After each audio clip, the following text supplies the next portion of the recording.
Yes, we still have some more. This is really important because, again, the whole idea of Youth Alert is adults and youth meeting halfway equally. Youth do 50% of violence, compacted to 12 years, 12 to 24, and us adults, 24 to 64, do the other half. So youth, again, they don't get a legislative vote. They're really not captains of industry or part of the enforcement community. So this Youth Alert is for them to sit with us equally and tell us what we need to do, and conversely, what they need to do. Now I'm going to introduce our panelists. We have Diane Minifield, who is with the Fayette County Attorney's Office, and she handled juvenile, what would you call it? Juvenile Delinquency Division for 15 years? Yes. Oh my gosh. And we have Reverend Polk from the Imani Temple. Did I say that right? Imani. Imani, oh, it's close. And who does the fantastic prayer walk against violence on Sundays. And I've often said that religion's always have been doing the heavy lifting for peace and sometimes youth for centuries. It's time for the rest of us to catch up, and this is a perfect example. Linda Harvey, who runs Restorative Justice and Mediation inside Fayette County Schools. We have Rabbi Mark Klein from Temple out of Israel, about 6 blocks away, not too far, right? Did you walk here? No, I didn't. Darlene Thomas, who I like is the Queen of Lexington, I like to call her, because she's here on tough circumstances, so we really appreciate it. She's the Executive Director of the Bluegrass Domestic Violence Prevention organization, and out there on with your home, I guess you would call it, there up in the Bluegrass. And last but not least, we have Judge John Schrader, who is family court judge, circuit court, and he has subpoenas to hand out if anybody does not behave. We heard that joke over. I'm going to start off with a simple question, and what do adults need to do to reduce violence? Diane. Okay. Simple question, not a simple answer. Violence is twofold. You know, there's violence that's physical, there's violence that's emotional, and there's violence that's, there's scars that are either outwardly seen, or there's scars that are inward, buried real deep. And I think that in order for grown-ups to help curb the violence that's happening in our communities is that they've got to, one, get their heads out the sand, recognize that it exists, that those things are going on, and listen to the young people. A lot of young people hurt for whatever reason, be it justified or be it just in their minds. Because, my kids always used to say, well, such and such is doing it, I don't see why I can't go. It's not about being fair, because if it was just not fair, Mom, So whether it's a justified hurt that the kid has or unjustified, it's still something that they feel. So we've got to recognize it. And two, we've got to be willing to listen to them and get involved with them. I mean, you can't just expect kids to learn by what they see. You as a parent have been in a lot of those situations and can teach your kids. The old adage, do what I say and not what I do, doesn't work with young people. You've got to live the life that you want them to do right. You can't just tell them what's wrong.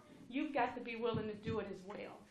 So I think if we as adults show some compassion, show some concern, because that's all young people really want. If they truly believe you care about them, I guarantee you they're going to try to meet you halfway in getting it done, what you think needs to be done. But if they think you're giving them lip service, if they think that you're just going through the motions, then they're going to buck you all the way through. So if you show compassion, you show concern, and if you listen to them, and try to understand where they're coming from and live the life that you want them to comply with and not just say it. I think you're going to get much more better results out of it. Diane, you said something very interesting, that adults have to get their head out of the sand. Do you think that adults are in denial about what's going on with youth and even their own kids? Well, in a lot of respects, we are. You know, they live in a different culture. They live in a different environment. And if you, you know, the streets are pulling them. And if we let go, they're going to take them. You know, but you've got to pull back. You know, it's said that once the child gets to be about 12 or 13 years old, they start pulling away from their family. They start pulling away from their parents, their influences, and they start following their peers. They want to do what their peers are doing and go where their peers are going. And so you've got to fight back. You've got to fight that and recognize that it's real out there. It's not any, you know, it's not the world that a lot of us grew up in. It's a different environment out there. And if we don't recognize it and understand it, then we're going to lose them. Well said. Reverend Pope, same question. Not what you can do, but what can us adults do to reduce violence? Well, last week when I was contacted about participating, well, it really wasn't last week, a few weeks ago, about participating on this panel addressing this particular issue, I really wanted to present something that's never been mentioned, that has not been talked about. And I called my son. My son is 34 years old. He's in the hip-hop business, conscious rap, that is, and he stays under the radar in terms of just all the other stuff that takes place in the hip-hop and rap world. But you know, I told him what I was going to talk about, and I asked him. I said, help me get to something that has not been said.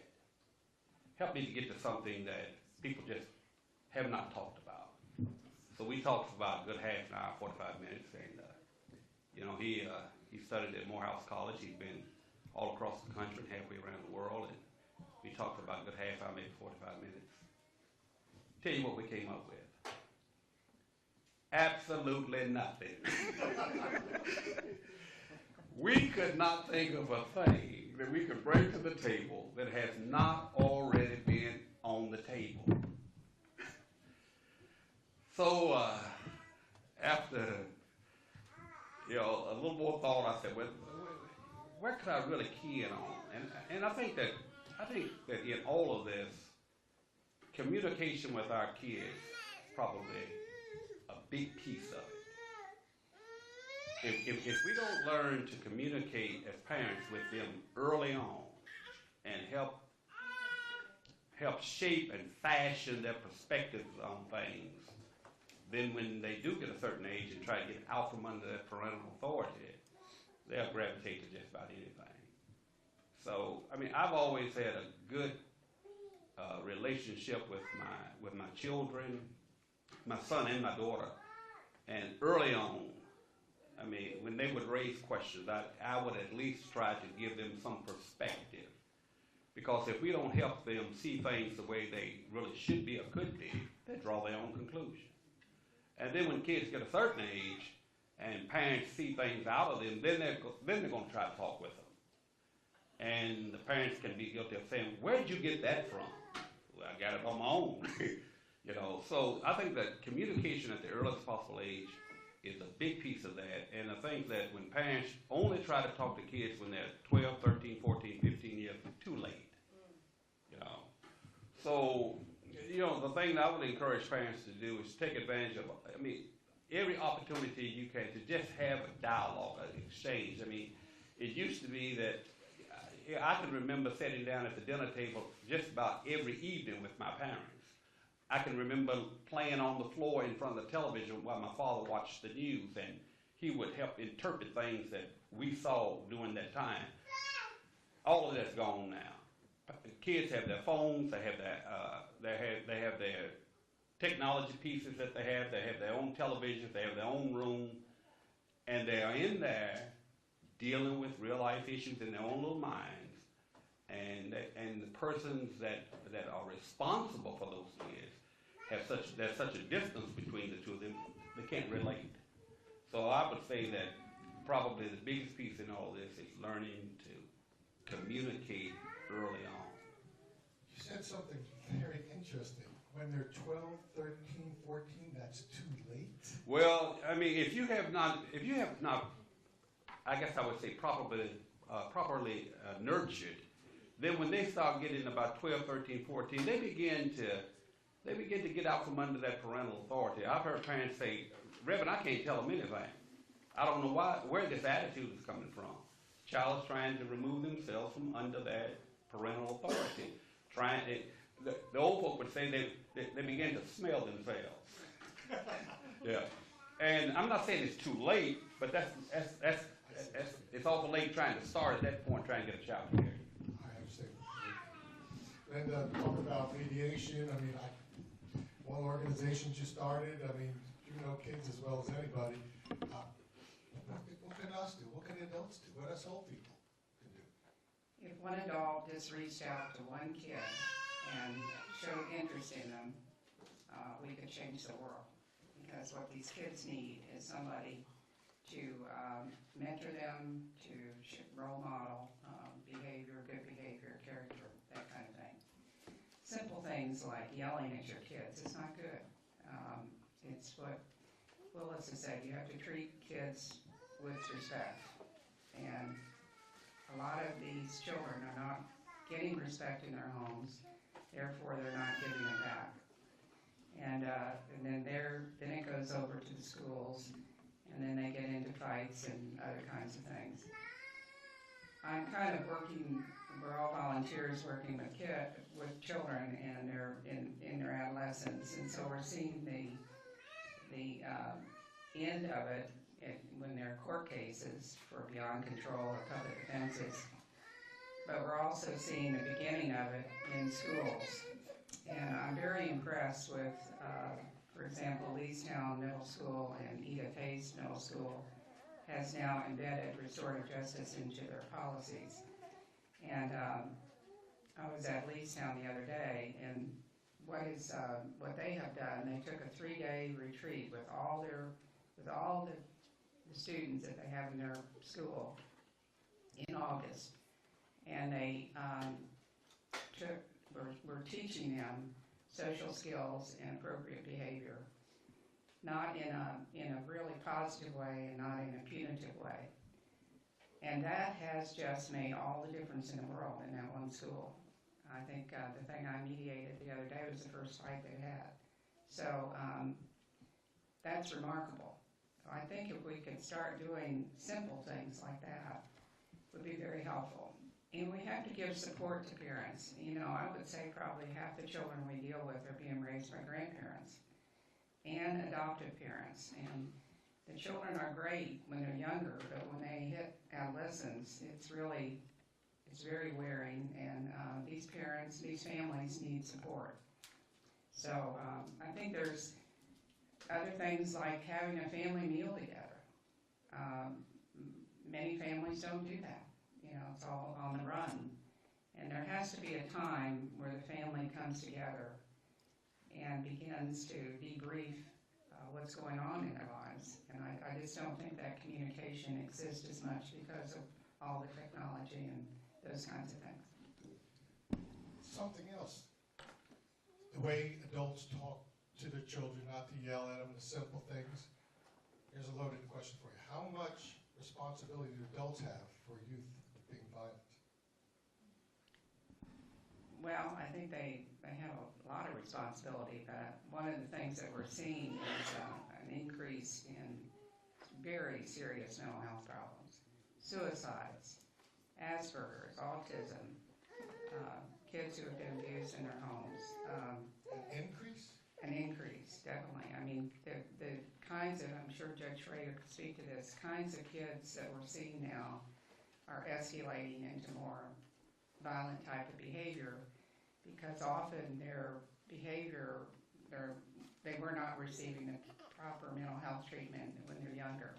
So there has to be a way to really get to these kids earlier when they start acting out. I mean, some kids start acting out in elementary school and do not get treated, and then they get to middle school, and then things start to hit the fan. Wow. Rabbi Mark, I know I go to you when I need advice. Well, I'm asking it again. What can us adults do to reduce all violence? I don't want to be redundant. It doesn't go any closer. I don't want to be overly redundant, but I do think that we have to be intentional about paying attention. And I think this is really across the board. Getting our heads out of the sand, listening to our children, all of that is huge. But there are some tangent pieces that I don't think we often consider. Not only are we seeing adoptive homes and grandparental homes, but single-family homes, single-parent homes. And that single parent ends up having to work 1 or 2 jobs just to keep their head above water, if they can even do that. And so it's not that parents are ignoring their children. It's a question of, how do you choose? Which priority is greater? Do you not pay the rent so you can have dinner with your child, in the park where you're living now? And there's a societal issue that needs to come to bear, and we need to address.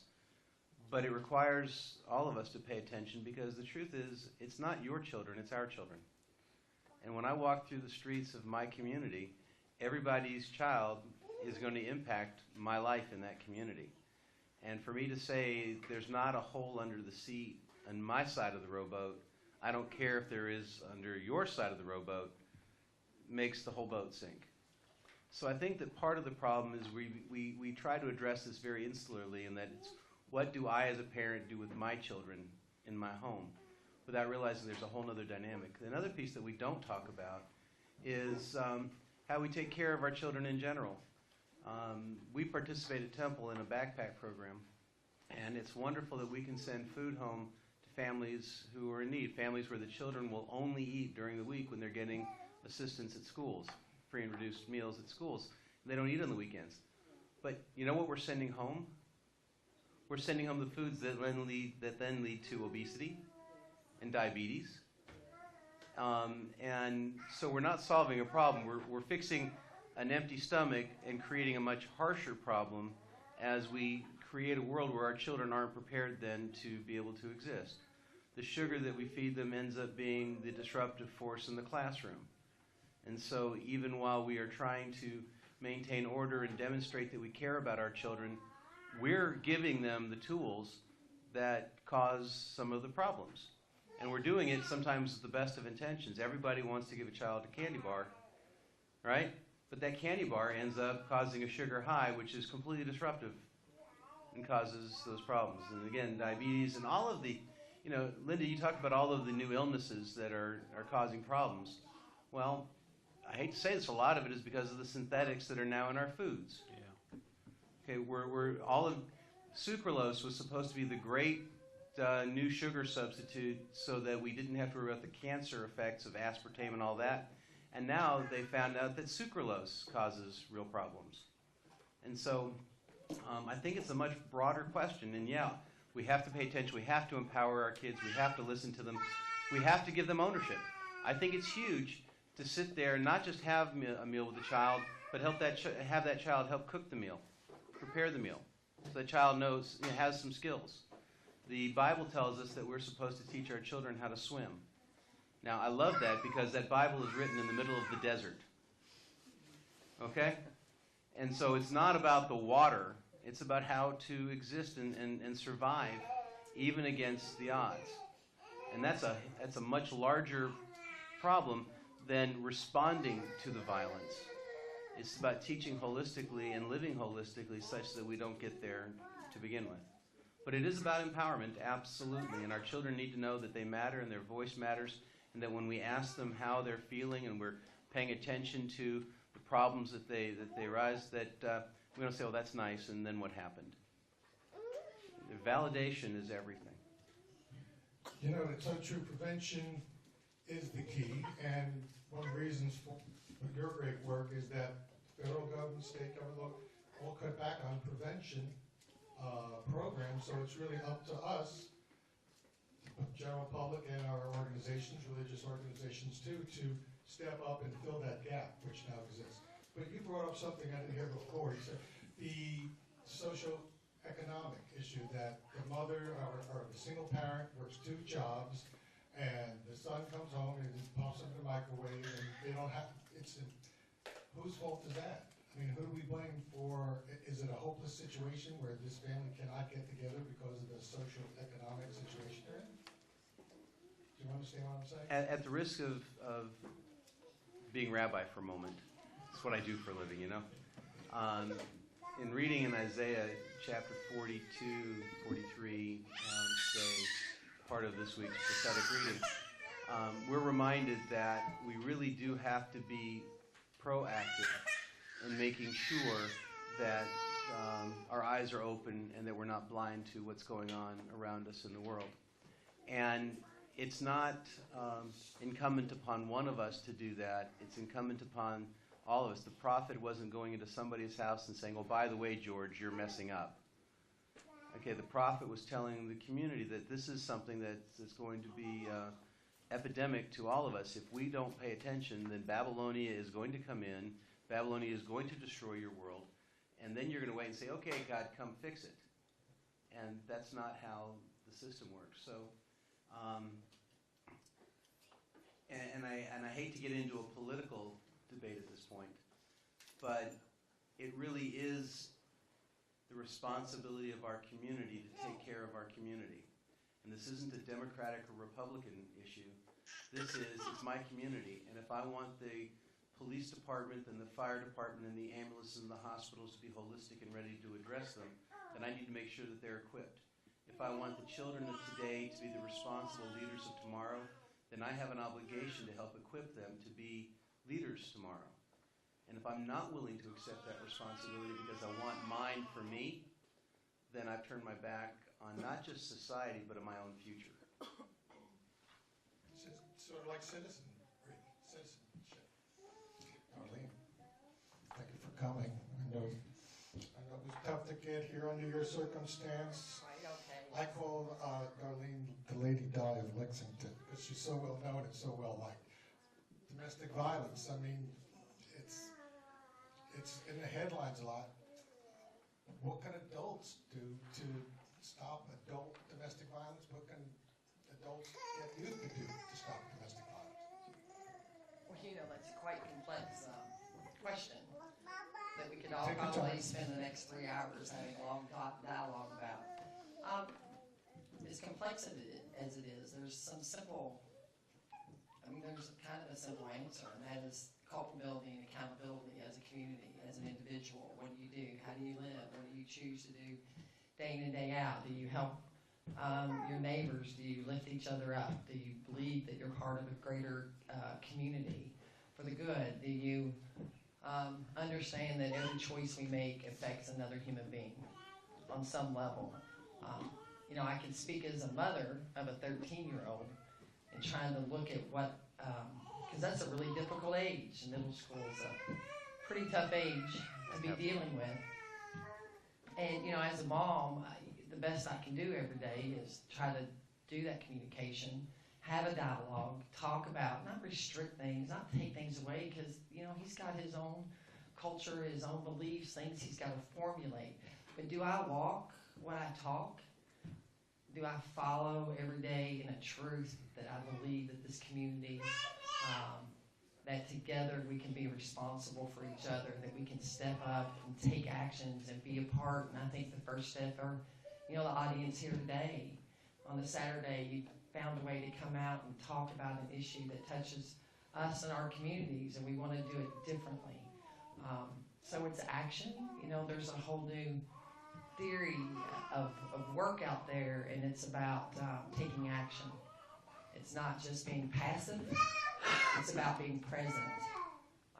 And that's how it happens. You know, I don't know that there's a grand law or the federal government can ever provide enough money, or the state government can ever provide enough money. I don't think that's the answer necessarily. Don't get me wrong, we need that money. No, we need that. I don't want it to go anywhere, don't get We'll me wrong. edit that out. However, however, you know, for prevention, it's action. That's really what it is. It's if you see something going wrong, you step up and you take action and you intervene, or you make that phone call, or you call the police, or you tell a friend or tell an adult. And if you model it and teach it, I mean, there's still no guarantees on some level, but you know, that's as a mother of a 13-year-old, I'm hoping that by living my truth and trying to walk the journey of example, that hopefully that will outweigh any of the pressures that are out there. But also teaching him how to be a man and how to step up, what that looks like. And can I tell a story really quick? Of course. It's just little things, you know, you don't always know how your kids can be pressured even sometimes as a parent of what you do and how you work and those things. But one day he came to me, he was about 4th grade, and he said he had a little girlfriend.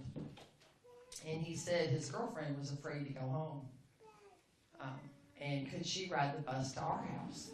And I said, well, you know, I don't think it's okay for her to ride the bus, you know, to our house, because he got home, and there was about 30 minutes before I got home. And so it's not, you know, I just said, you know, no, she can't, but, you know, I can talk to her mom, let's see what's going on. And he goes, no, you don't understand. She's afraid to go home. She needs to come to our house. And I said, Caleb, what is she afraid of? And he said, she's afraid of her father because he's threatened to harm her mom and her. And I said, Caleb, look, honey, I'll talk to Mom. I'll help figure out a safety plan. Let's see what we can do to make things better. And he got really, really angry with me. And he said, you know, you help everybody else. Everybody else. And the one time I ask you for help, you say no. Which about killed everything in me at that moment, because he was right.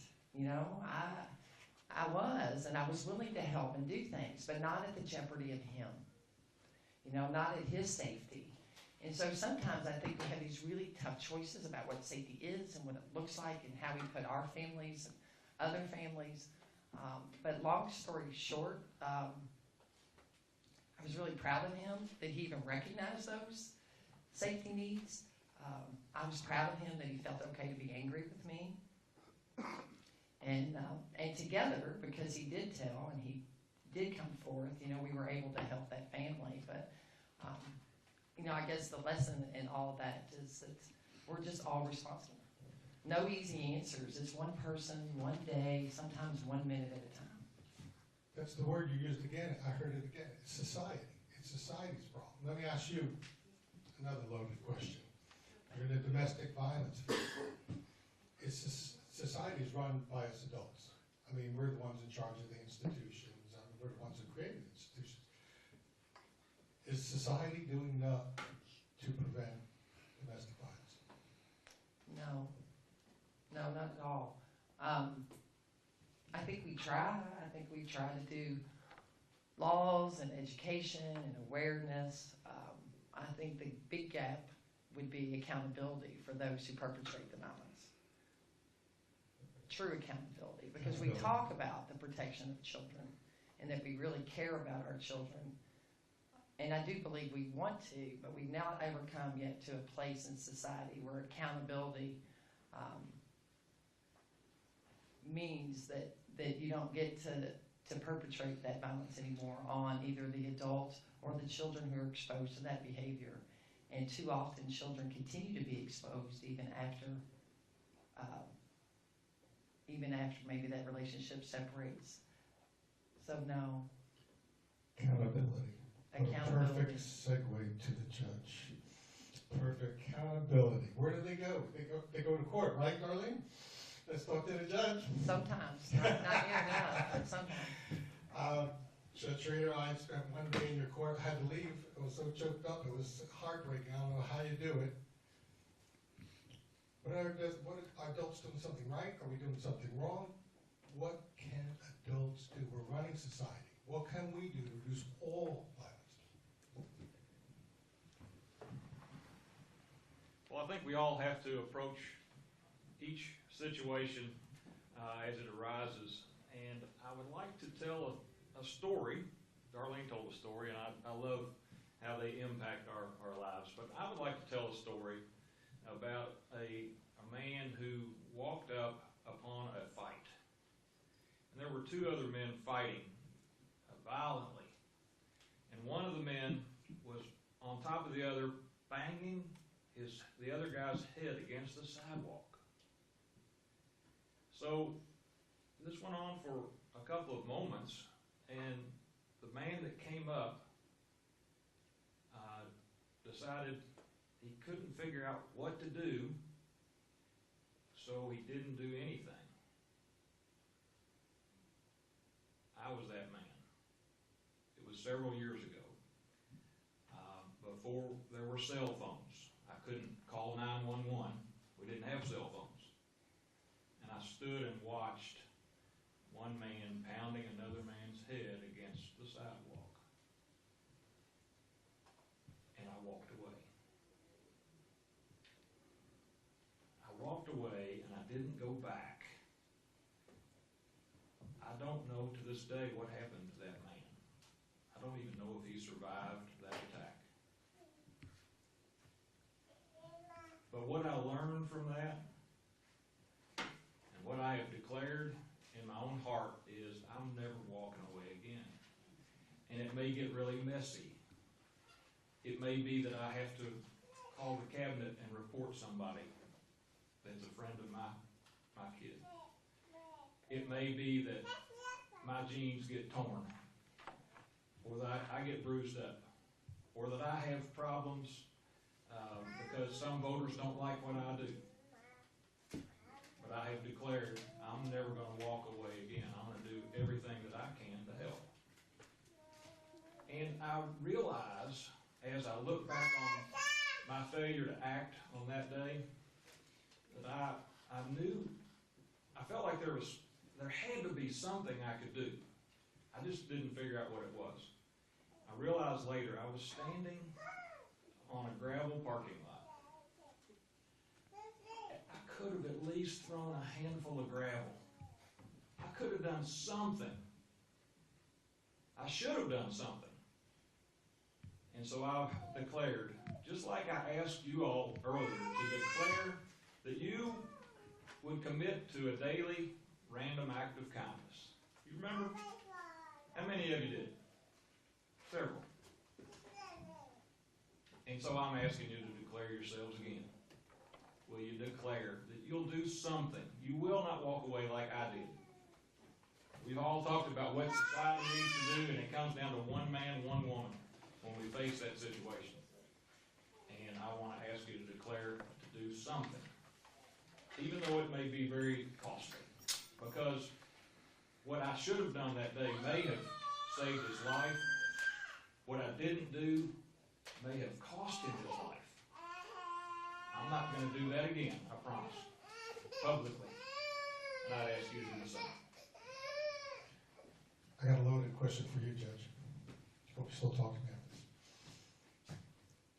this. Is the courts holding violent people responsible, accountable, or is it part of the problem, or something else? Accountability is a big part about figuring out how to deal with this problem. What we're doing today is, I think, a bigger part, because we have got to do what Darlene does on at least half of her job is prevention. I'm looking at the problem after there's been violence. I have 35 cases every Tuesday morning where people are coming in after has been some violence, or someone says there's been violence. And we have got to solve this problem up front. We can't wait until then. At that point, we have costs, we have injuries, we have the things we saw on those slides, we have death. That's too late sometimes. We have got to do it up front. And so I'm grateful for these opportunities today, like today, where we can educate and do something about preventing violence. Do something, remember?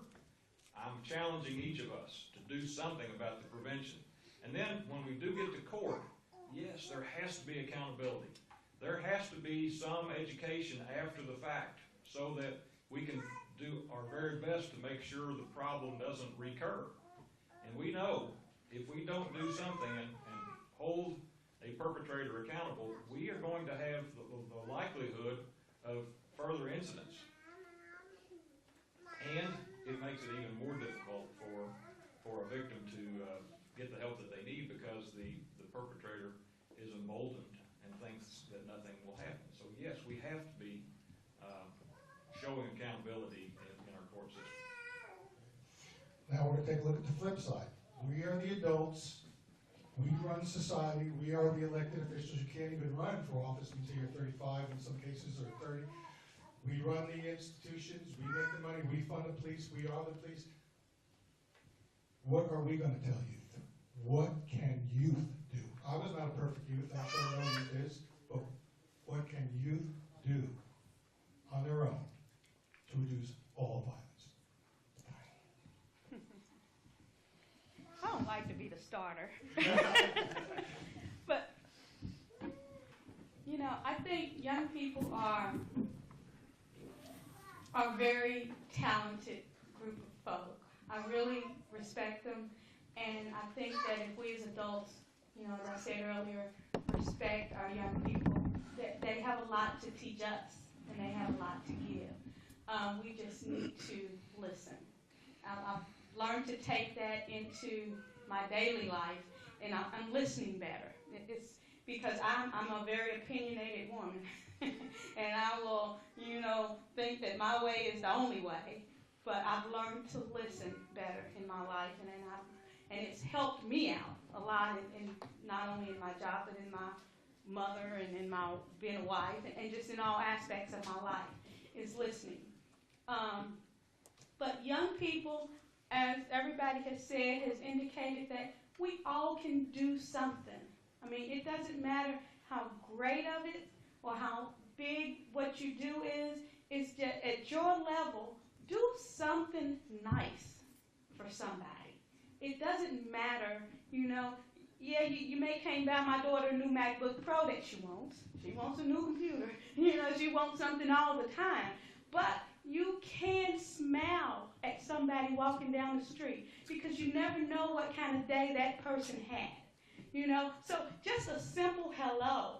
I work at the courthouse. I work around a lot of, you know, from my office to the courthouse, I got a nice little block walk, and on that block walk, there's a whole lot of homeless people that sit out in front of the library.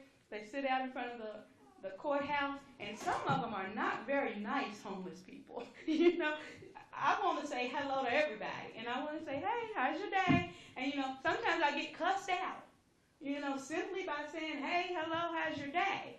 You know, but it doesn't bother me because I didn't say it, you know, so I could offend them. I said it because I just wanted to speak to them. I didn't know who else would have spoke to that person that day. So that little bit of, you know, negative that I got back didn't ruin my day. So it was okay that I reached out and said hello, good morning, have a good day. You know, so it's simple things like that that you can do as a young person. You know, mom's working 2 jobs. Why don't you fold the laundry one day? You know, do something kind for mom. You know, put up the clothes, clean up your room. You know, the little things that make life easier for somebody, you know, are things that you can do on a daily basis. You know, I tell my kids all the time, you know, what makes me happy is them doing well. You know, so if they would just stay out of trouble, do your homework. I mean, I don't expect a lot from you.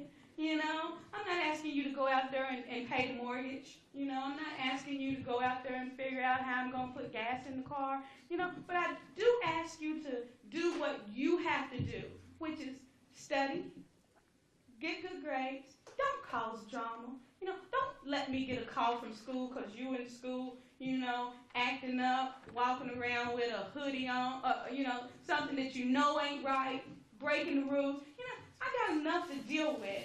I shouldn't have to deal with those little issues too. So just try to do the things that make life easier for the people in your circle, and be willing to branch out and just say hi, good morning, to somebody you may not even know what kind of day they're having. Those are easy things. You know, kindness, that's a thread that I've been hearing a lot. Let me ask you a question. Are kids different today than we were kids? Are they less kind? Are they more like the entitlement generation?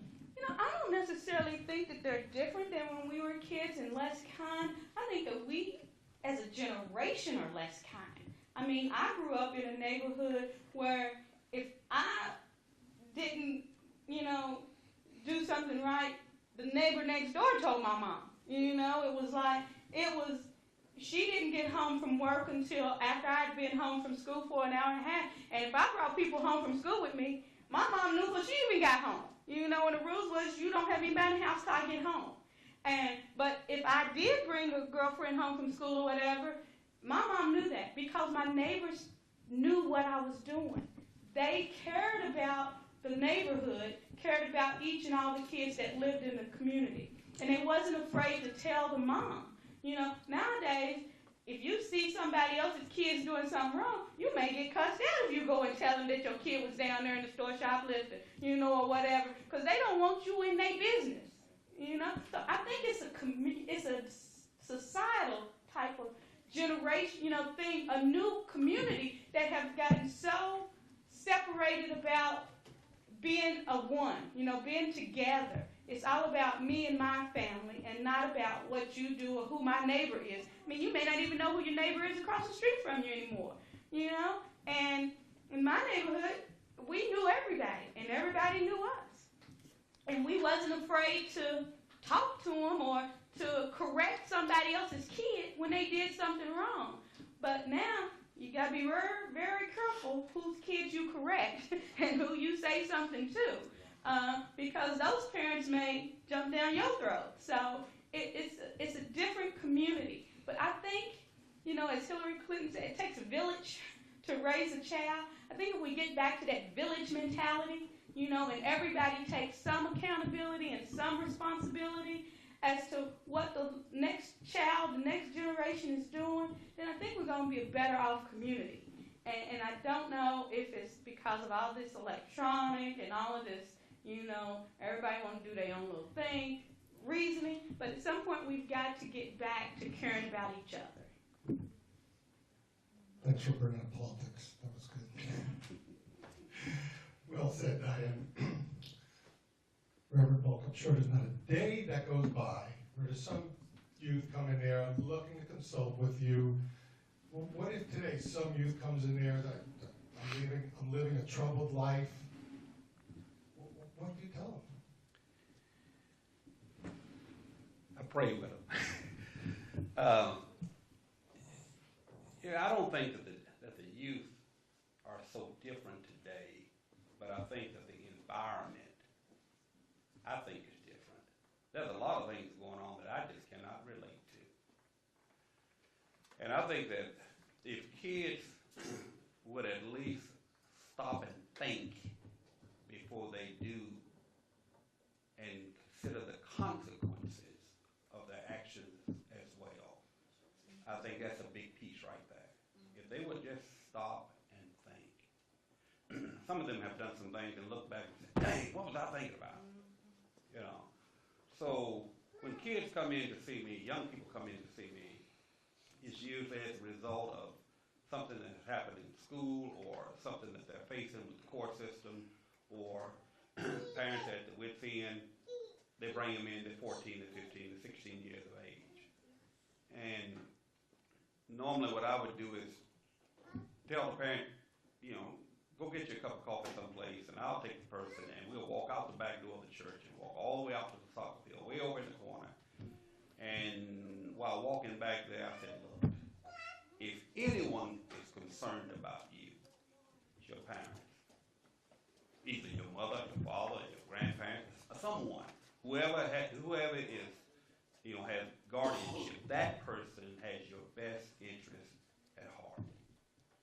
And I said, at the end of the day, I don't care what kind of trouble you get in, who are you going to really call when it really gets down to the person that you now have upset because of your behavior? So if I can get them to at least see that, consider the person that has custody of you, consider the person that's providing shelter and food and that kind of thing. Consider that person. That person is really your best friend, whether you know it or not. I said, that's why they brought you in here to see me. They're concerned about you. And I always try to get them to at least think about your actions before you do something, and think about the consequences. Now, we're not going to ever get rid of violence. I mean, we can't stop it. All that stuff is unpredictable. So much stuff is going on today. It just blows my mind. Diane was talking about her neighborhood that she grew up in. There were 22 homes on the street that I grew up in. 22 homes. 19 of them had 2 heads of house.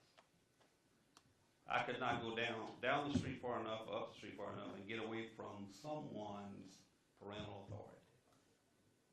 That kind of neighborhood is gone. Matter of fact, the neighborhood that I live in right now, the only person I know on the street that I'm on is the fellow that lives directly across the street from me, and I only know his first name. Things have changed just that much. So, I mean, my youngest daughter asked me once, she said, if you could go back again, what age would you like to go back to? I said, no, I wouldn't want to go back that far. I don't think I could make it. I really don't. And we got to figure out a way of how to build bridges and reconnect various institutions in the community and things, because if we don't, we won't be living in a safe community. This talk you had with this one youth, you take him out to the field and talk to him, what you said, of course, makes perfect sense to all of us. Completely logical. These are the people that care about you. My question is, does it work? Some cases, yes. Some cases, no. Matter of fact, in you asking me that, I just thought of a kid that came over, and when he came over, I mean, his mother had already told me his behavior and stuff, and when he came into my office, I said, I know exactly what you want to do. He said, what? I said, you want to go to prison, or you want to go to your grave early. And which one? Quite naturally, he said neither one. But one of the kids that I just talked with in the past, earlier this year, that's where he is now, in prison, or in jail, rather.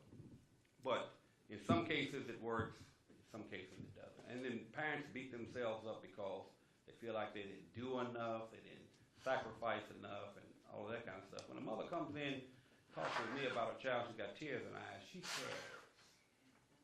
I mean, her pain that she is experiencing because of where that child is, I mean, that's real punishment. No one has to beat that person. You try to talk to them about what they have not done. They are in pain because of where their child is. If you can get some kids to at least hear that, feel that, experience that, maybe that could help them think twice before they do whatever. And I don't envy your job. We're all talking about one youth. You have to deal with 2 to get in mediation. Get 1 and 2, so you have twice the problem. Trying to get 2 youths to agree. What could you tell them? What could you that they'll both agree on, and that will both make the situation a more peaceful one? Well, the thing that teaches youth, youth, their brain isn't fully developed until they're about 24 or 25. So the only way that they're going to learn is the consequences of their behavior, and also to see the impact that their behavior had on the other child. And that's really what mediation does. It brings together those that have been harmed with those who are harmed. And they begin to experience some empathy for the other person. But if they were not brought into at the same table with that parent and that child, they would not see that. And I had experience with how the program got into the schools. I mediated a case where there was a handicapped boy that was bullied by 2 other boys. This was in middle school. And they bullied him in the bathroom. and bringing the three parents together, they all experience the same kind of frustration with the system. And out of that mediation, I took them to Kelly Ransdell. We met with her, who was then the middle school director. And that's basically how the mediation program started in the schools, which is from that one case. So I think that we can't expect children to always know the impact they're having on other people. And so in order for them to do that, they have to be held accountable for their behavior. And one of the things that's difficult to deal with today, I'm going to be 72 next week, and yeah. But when I was being raised, you asked when the best times was when I was in high school. I had a ball, and it was probably the best time of my life because I had a group of friends, and we didn't have drugs and other types of influences in our environment.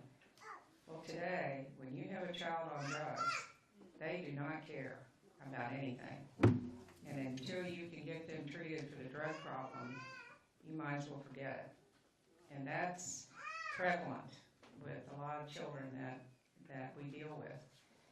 And we just don't have enough drug treatment programs to help these children. So they have to see some accountability of their behavior, but I think they also have to be loved unconditionally. And I think if a child has only one person who loves them unconditionally, they will thrive. And so you have to have both. And these video games, my grandsons play video games when they're young. And so there's a different environment where they're not relating. If they're with the video games or watching TV, they're really not relating to other people socially. So again, I think we've got, as parents and adults, we have to curb some of that activity. All the discussions with all the youth you have, all the mediation, under what we know today and what the tools you have, are all kids reachable? No, some, but you can't give up trying. If you can just impact one child's life, it's worth it. Rabbi, I don't envy you like the Reverend because you have these tried, tested values and principles of religions, and here comes some youth with his problems and comes to you, and what do you tell him? How do you reconcile life to this person's situation, and what advice can you give him to meet us halfway and straighten out his life? I'd like to start with a different presumption, if I might, because we're talking a whole lot about responding to someone already in crisis at some level. The question you initially asked was, what do we tell our children? And I think the first answer is we give them the lessons to keep them from getting into crisis. And I think that we are in a society that has become so much more focused on the response to problems as opposed to preventative. You said that just a little bit ago. And are all children teachable and reachable? Absolutely not. There's a story I like using. Little boy's on the seashore and he's picking up starfish that had washed ashore, and he's throwing them back in one by one. And the man comes up to him and says, "What are you doing?" He says, "I'm saving starfish." And the man's looking, there's thousands of starfish out there on the shore. He says, "You can't get all these starfish." At which point the little boy picked up one and threw it back in and says, "I got that one." Okay? And I do think that we have to talk about the things that we can do, often a priori, before the fact, to help folks out, to help our children out. There is a problem with video games and with electronics where they don't have to learn to socialize with each other, where you can have 5 teenagers sitting right next to each other and they're all texting each other. And you say, well, why are you texting and not talking? And the first answer is because this is a group chat. Well, who's in the group? Him, him, him, and him. All right there. Okay? But it's become the way of doing things. The video games are abhorrent. You can die every 5 minutes on screen and get back, hit the go button and get back up and live again. That's really something that skews the values of life and what's really at stake. Because if your entire life is spent electronically, and then you go out in the streets, there's an expectation that that's going to be what you can expect. Okay, I served 3 years as the chair of the City County Government Human Rights Commission here in town, Bay County. And I guess about 6 years ago, we held a summit on youth gang violence. And a young man said to us, a young Hispanic man, you know, it would be great if the parks were open so that we could actually play soccer in the parks. And someone from the Parks and Rec department stood up and said, well, you know, we can't staff that park and there's liability and there's those issues. At which point this 15-year-old man looked at the Parks and Rec director and said, oh, I get it. You don't mind if we break each other's legs in the back alley, you just don't want it happening on your soccer field. We have to pay attention to what's necessary up here to put the systems in place to give our children positive outlets, to give them the positive lessons so that we don't have as many children in crisis. And so the conversations we have with our children, the conversations I get to have with my kids at Temple, I hope from the beginning are, you are loved, you are recognized, and you are needed. Last night we consecrated our 5-year-olds, and we had the formal pictures, and everything was nice, and then the last picture is dog pile on the rabbi. Okay? You know, I hate that, you know? But each one of the kids that walks through that congregation, and Nathan's here, and I hope he'll affirm this, will know that they're my children. And not only do their parents love them, their grandparents love them, but you and Wilson and I have this very sacred opportunity to take care of these children before they get into crisis. So if that happens, they can come to us. They don't necessarily have to be brought to us. But it's got to begin before we even talk about how you respond to the problems, but how you teach these kids values. One last story, if I might. My daughter is getting married next week, and when I was still in seminary in Cincinnati, I was chaplain at a nursing home. And, I would lead a Sabbath morning service, and then we would go out and take all the residents from the chapel area to outside the lunchroom. And my 4-year-old then, Corey's now 27, my 4-year-old realized that there was a half hour of downtime, and they were just sitting there. So she decided to lead the entire nursing home in song session. Very cute, very wonderful. And then she would go around and wish everyone a good Sabbath. Just like a little old lady herself. And she went to one lady, Rachel Chesley, who was deeply afflicted with Alzheimer's. And she said, "Good Sabbath, Miss Chesley," at which point the nurse's aide said to her, "You know, Corey, Miss Chesley can't respond to you."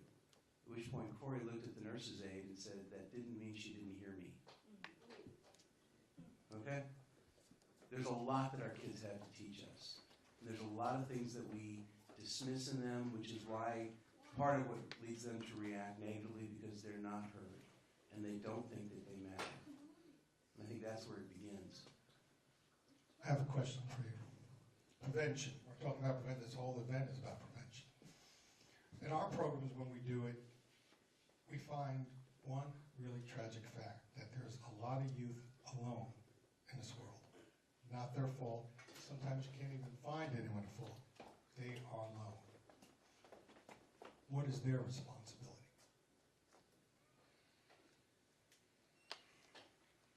I'd like to be able to say their responsibility is to go find a community, and ultimately that is.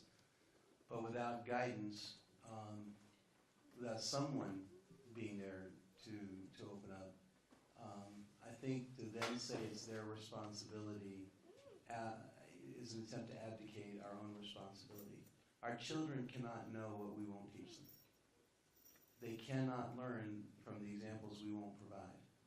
And there are a lot of children alone, children in this world who are orphaned because of violence, and children who might as well be orphaned because their parents are not there, either because of drug use or working full-time trying to make an honest living, but the child is alone all the time. Well, at that point, that's where community has to step up.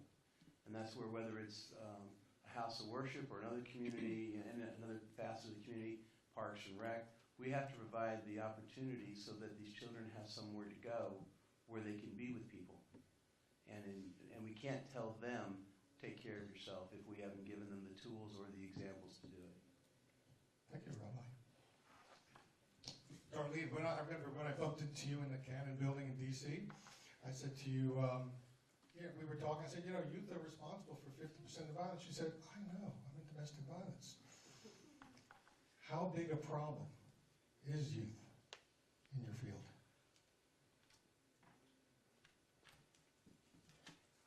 Is it done by adults, people my age? Is youth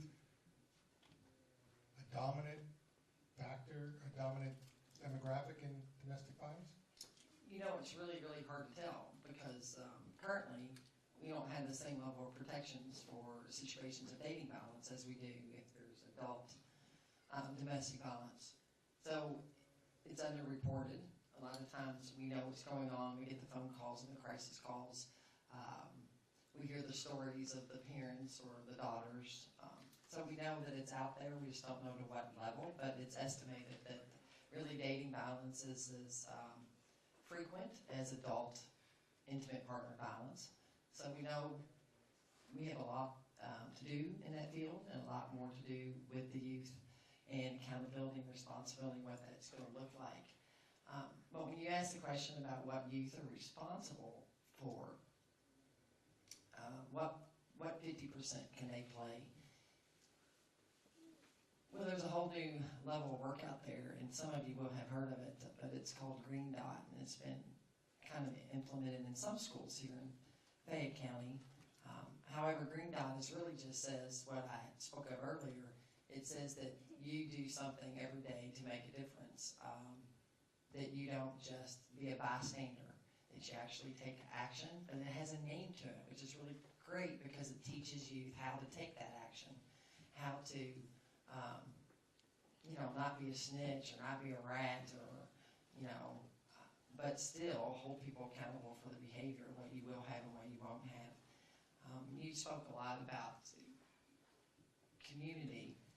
When I talked to my son about it, I have to apologize to my child all the time because I'm really stubborn and opinionated. And I think as his mother, I'm supposed to have those answers for him. And I forget to listen and forget to hear exactly, really pay attention between those lines of what he's dealing with and what he's facing. So I tell him all the time, your job is to make me stop. Listen to me, Mom. And I can't tell you, he's gotten quite good at that, by the way. You're not hearing me, and I have to stop. What does that mean, I'm not hearing you? And start to read between the lines of exactly what he's going up against, the challenges that he's facing that I may not have had. And I can't create the same community I had because it's different. As hard as I've tried, it is different. I don't know. We don't know the neighbors. Everybody built back porches, and nobody has front porches anymore. And so I have to create a new community, and I think that is, and he has to be the one that helps me understand what he needs and for me to be open enough to hear it. So that's part of the responsibility. So I would also say that youth, when working with kids in shelter all the time, I said, you can do it different. You don't have to be bound by whatever's harmed you, by whatever's hurt you, by whatever hasn't listened to you, or whomever hasn't listened to you. You do not have to be bound by that. You can do it different. You can so make a new decision. And there are lots of people that will help you in that journey. So I would say do it different and do it much better than we have. That's the best gift you could give us. You said something so illuminating and almost scary.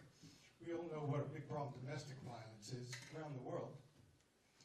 You said that you think possibly dating violence is as prevalent as the domestic violence that's out there?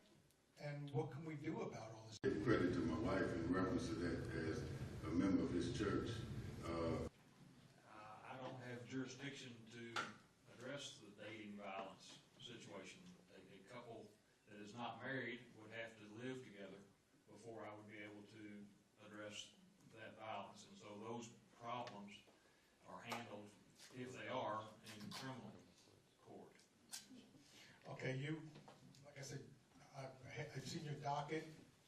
want to be you for a day. But it's too late for prevention. They're already in your court. They did something. As another judge says, they're a train wreck by the time they get to me. What do you tell them to do? I mean, besides the legal ramifications for what to do, accountability, like Darlene talked, what advice, what do you tell them? Because it happens every minute in your court. Well, the question has to be broken down, I think, into adult situations and juvenile situations, because I have a juvenile status docket that I call every Tuesday. And with regard to those young people, I take the assumption into court that every child is reachable, that there is hope for every single child that I have in that courtroom, and that it's my job to figure out what I have to do to provide them hope and provide them direction. And it may be that sometimes we'll have to be looking at a different adult in their life to provide daily direction.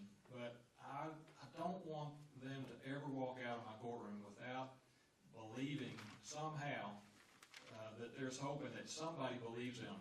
And it may be that I'm the only person they know of that believes in them. But I'm going to instill hope in them as best I can. And someone said their brains are not fully developed until age 24 or so. So I'm dealing with 16-year-olds that are having problems. And I know that situation that they bring to court is a product of their environment, the things that have happened to them, their choices, yes, but also the fact that they are not fully developed in their intelligence and cognitive skills. So I'm always going to instill hope in them. That maybe didn't answer your question, but it needed to be said. Yes, it did. And on the adult, at least I thought it did, on the adult side, I believe that it's important that each of the adults that come into the court situation realize that they will be treated in our courts with respect and with dignity, even if they have done heinous, offensive things. They are still a human being. And even though they may be past age 24, every human being is redeemable. Every single one. So a man and woman sitting in prison, I always will assume there's a way that we can reach them. They can become a valuable member of the community. If you don't believe me, listen to Logan Avery.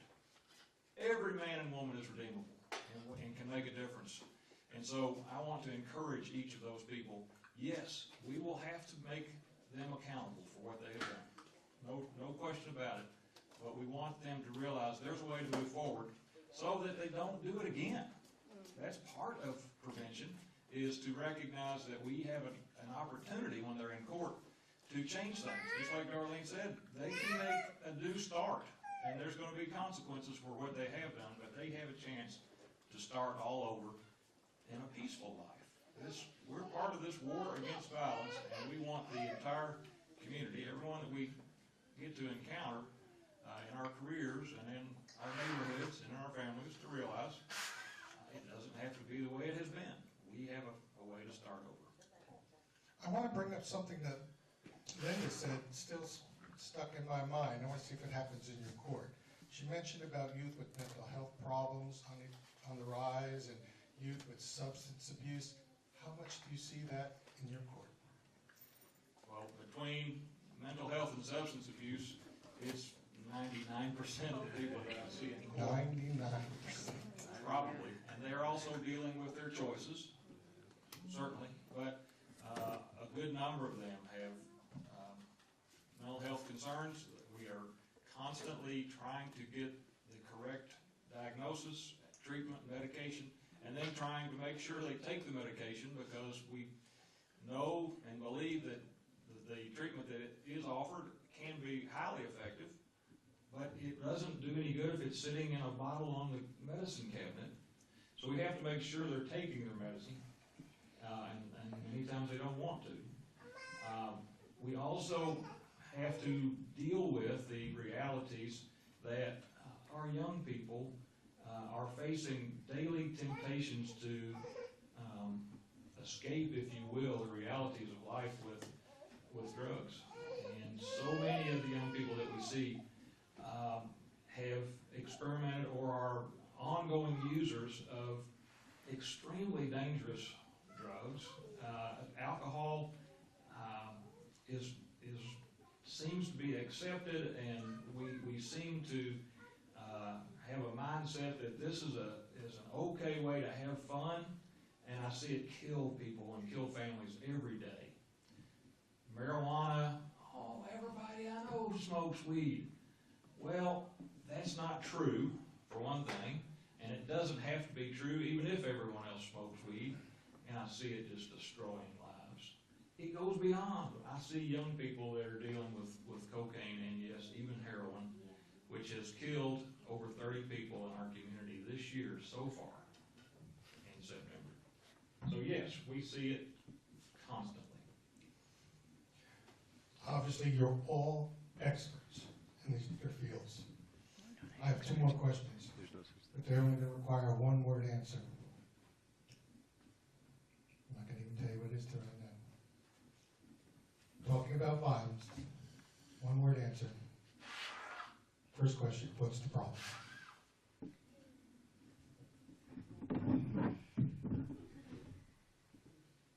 What is the problem? One word. Does Jeopardy call it lightning round? What is the problem? I think if I knew that $64 million question, we would be millionaires. I could hit the jackpot. But of course, I don't know what the answer is to that loaded question. But I know our time is almost out, and One word. I know it. I don't have one word. I never have one word. I talk too much. But I live by the philosophy of Frederick Douglass. Most of you young people did a report on him in Black History Month, and everybody knew he was an ex-slave, he was an abolitionist, and he wrote tons and tons of things. He said something and wrote something that has been my mantra, what I live by. And it basically says that it is easier to build a strong child than it is to fix a broken adult. I think if we fix the babies, we won't have to deal with the broken grown-ups. And that's what I live by. And that's who I try to work with. Because I've been in all courts. I've been in juvenile court. I've been in adult courts. I've seen the broken grown-ups. I've seen the broken kids. And I tell you, if we get the kids right, I won't have to deal so much with the broken grown-ups. So I'm not ready to give up and say that they can't be fixed, that they can't, there isn't a solution for them, that, there may not be a one-word answer. But if we care, I'm going to tell you right now, if we care, we're going to get this right. And, my whole thing about, and then I'm going to be done, I promise. My whole thing about justice, I've been practicing law for the last 26 years. And I've been a prosecutor, 99.9 of those years, because I believe in accountability. I believe when you do something wrong, there's a consequence for it. But that consequence doesn't have to break you down. It doesn't have to break your back so you can't recover and do it right the next time. So there's going to be a consequence. I mean, if I did wrong in my house, there was a consequence. But it didn't mean my mama didn't love me because I got a spanking. So there's a consequence, but you can recover from it. And if we want this concept that we got to live with and invades all of our lives in every respect, this concept that we call justice, that when you go to a courthouse and when you get involved in the system, what you expect to happen as an individual, that you're going to be treated fairly, impartially, you're going to get justice, for the wrong that was done to you or the wrong that you've done to somebody else. Justice is going to work. In order for that concept, that word that we call justice to work, everybody that comes through the system, everybody that has any involvement in it, from the least person involved in it, the victim, the defendant, the judge, the reporter, you know, the stenographer in the courtroom, the prosecutor, the defense attorney, every single person that has some ability to touch that concept of justice has to respect it, has to respect everybody involved in the process. Because if you don't feel like you're coming in that system and you are respected, that what you say matters, how you feel matters, then it's not going to work. So we, as a prosecutor myself, I've got to learn to remember that. I've got to respect the defendant, the one that did the heinous crime. You know, just as much as I respect the judge that's sitting on the bench that's going to make the ruling. You know, everybody in the process has got to be entitled to respect in order for the system to work, in order for it to make sense. I heard three good words: care, justice. What was the last one you said? Respect. Respect. That was it. How did I forget that one? And I'm done speaking. Same question to you. What's the problem? Well, I could not give you one word, you know, unless I got theological on you. You talked about us living in a sin-cursed world, you know. But, In a nutshell. you know, people always ask me, Reverend, what one thing would you say to either a child or to an adult? What one thing do you think it would, you know, we could make use of to fix whatever? Yeah, there's no one thing. I mean, life is too big, too complicated, too mysterious for us to reduce it to just one thing. There are many things that, you know, play out in all of this. I And could put your finger on one. Did media, parents, society, one word? I'll tell you. I pass. The one word I would come up with is intolerance. And I think that's very much related to a lack of respect for other people, lack of respect for people of different beliefs and values and cultures, etc. And we have such a diverse world now, and we're so globally connected. And that goes for undocumented people. I'm working with one right now and understand the struggles they go through. So I would say intolerance. Reminds me so much of the Southern Poverty Center in Georgia. The entire teaching tolerance program, that's their flagship, and they certainly agree with that. What's the problem? First, I'm a recovering lawyer, okay, in a previous life. So, Recovery. yeah, I practiced for 6 years first. You never one word. I hate teaching tolerance because I don't want to tolerate someone. I want to engage them. And I have had this fight with the people at the Southern Poverty Law Center for a long time. Teach engagement, not teach tolerance. But that said, I think the real problem that we have is that we don't pay attention. Lack of attention. Who doesn't pay attention? People, society. We are inattentional. Adults, youth, I think both? I think adults don't pay attention to what we do and what our children and I don't think that our children pay attention to what they do or what we do. In terms of the ramifications, I don't think we're intentional about paying attention to how what we do matters. We're accidentally hurting ourselves. I think we live very accidentally in life. You could have more than one word. Thank you for coming, I really appreciate it. What's the problem? What's the problem? You deal with the problem every day, your whole life. What is the problem? Why is there so much violence? What's the problem? You know, a lady the other day shared with a group of tourists. We had a tour coming through our shelter program, and the gentleman asked her, "Well, how did you get your self-esteem back?" And the woman looked at him and she said, "You know, I don't have a self-esteem issue. What I had to do was learn to love myself more than I loved what he was doing to me, in that sense." And so I guess what I would say is that lack of love and respect and dignity for yourself and for others, which leads to all other pieces. Great. Empathy. I mean, lack of empathy. Self-esteem. That's it. Lack of love, Absolutely. self-respect for yourself and others. You know, one of our favorite quotes in our program is, "The destruction we do to ourselves is much worse than any outside force," and that's true. We are somewhat self-destructive, maybe even as a race, and a lot of it is due to lack of self-esteem. All right, well, we have to go to the source now. The authority bestowed on you by the public in the state of Kentucky. Commonwealth. Commonwealth of Kentucky, thank you. The great Commonwealth of Kentucky. What's the problem with violence? Why is there so much violence? Selfishness. Great. Thank you for coming, we really appreciate it. We got some youth alcohol that you can do. Thank you so much.